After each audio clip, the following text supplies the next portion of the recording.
یہ اس بات پر یقین کر لیں۔ قدوس کا مطلب ہے وہ ذات جو ہر عیب سے پاک ہو۔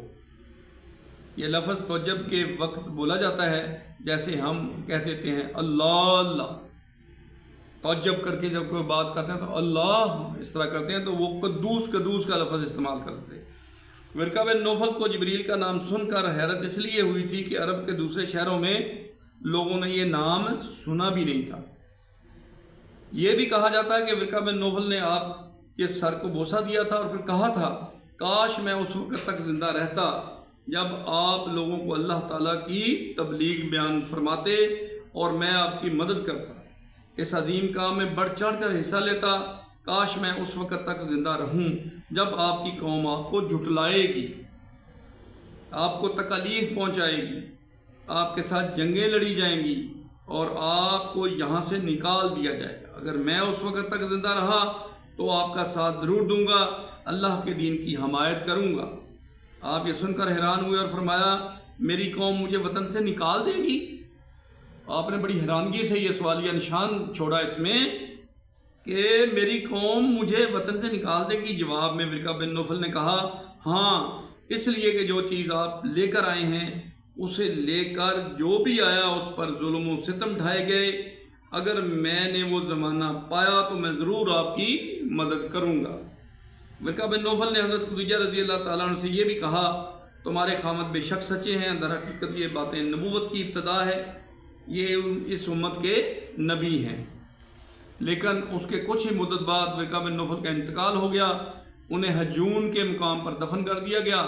چونکہ انہوں نے آپ کی تصدیق کی تھی اس لیے نبی اکرم صلی اللہ علیہ وسلم نے ان کے بارے میں فرمایا ہے میں نے ورقہ بن نوفل کو جنت میں دیکھا ہے، ان کے جسم پر سرخ لباس تھا۔ ورقہ سے ملاقات کے بعد آپ گھر تشریف لے آئے، اس کے بعد ایک مدت تک جبریل علیہ السلام آپ کے سامنے نہیں آئے۔ درمیان میں جو وقفہ ڈالا گیا اس میں اللہ تعالیٰ کی یہ حکمت تھی کہ آپ کے مبارک دل پر جبریل علیہ السلام کو دیکھ کر جو خوف پیدا ہو گیا تھا اس کا اثر زائل ہو جائے اور ان کے نہ آنے کی وجہ سے آپ کے دل میں وحی کا شوق پیدا ہو جائے۔ چنانچہ ایسا ہی ہوا، حضرت جبریل علیہ السلام کی آمد کے بعد سلسلہ رک جانے کے پر آپ کو بہت صدمہ ہوا۔ کئی بار آپ پہاڑوں کی چوٹیوں پر چڑھ گئے تاکہ آپ خود کو وہاں سے گرا کر ختم کر دیں، لیکن جب بھی آپ ایسا کرنے کی کوشش کرتے جبریل علیہ السلام آپ کو پکارتے اے محمد آپ حقیقت میں اللہ تعالیٰ کے رسول ہیں۔ یہ کلمات سن کر آپ سکون محسوس کرتے، لیکن جب بھی وحی کا وقفہ کچھ اور گزر جاتا تو آپ بے قرار ہو جاتے، رنج محسوس کرتے اور اس طرح پہاڑ کی چوٹی پر چڑھ جاتے۔ چنانچہ پھر جبریل علیہ السلام آ جاتے اور آپ کو تسلی دیتے۔ آخر دوبارہ وحی نازل ہوئی، سورۃ المدثر کی پہلی 3 آیات اتری جس میں اللہ تعالیٰ فرماتا ہے اے کپڑے میں لپٹنے والے اٹھو، یعنی اپنی جگہ سے اٹھو اور تیار ہو جاؤ، پھر کافروں کو ڈراؤ اور اپنے رب کی بڑائیاں بیان کرو اور اپنے کپڑوں کو پاک رکھو۔ اس طرح آپ کو نبوت کے ساتھ تبلیغ کا حکم دیا گیا۔ ابن اسحاق لکھتے ہیں سیدہ خدیجہ رضی اللہ تعالیٰ عنہ پہلی خاتون ہیں جو اللہ اور اس کے رسول پر ایمان لائیں اور اللہ کی طرف سے جو کچھ آن رسول صلی اللہ علیہ وسلم لے کر آئے اس کی تصدیق کی۔